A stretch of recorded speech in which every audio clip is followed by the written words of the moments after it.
नहीं, अच्छी बात है, दावा ठोक रहे हैं कि 9 सीटें जीतेंगे। तो इसी तरह इनको दावा ठोकना चाहिए कि हमने अपनी किसानों की जो डीएपी है, उसकी कीमत कम कर दी है।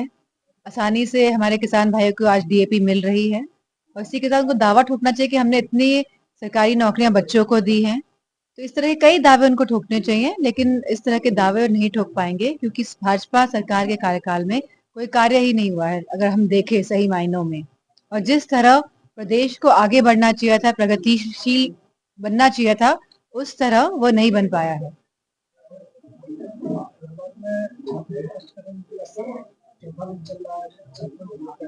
हम छात्रों के जो प्रोटेस्ट है उनका समर्थन करते हैं क्योंकि जो उनकी मांग है वो जायज है।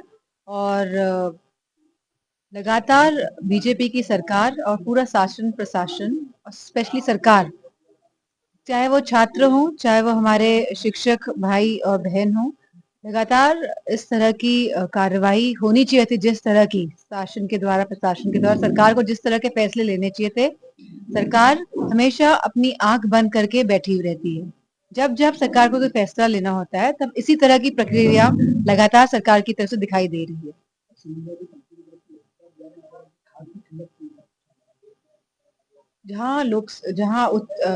हमारे करल विधानसभा सीट में उपचुनाव होने जा रहे हैं और यहाँ लगातार किसान भाइयों को किल्लत हो रही है। लगातार वो धरना प्रदर्शन भी किया उन्होंने मैनपुरी में।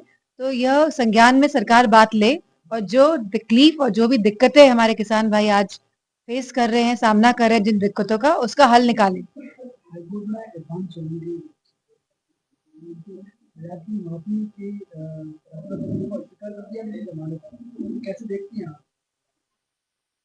क्योंकि वो केस लड़ रहे थे और मैं समझती हूँ कि सोलंकी जी इस केस को जरूर जीतेंगे। उनको बस लड़ना है, वो इस लड़ाई को लड़ेंगे।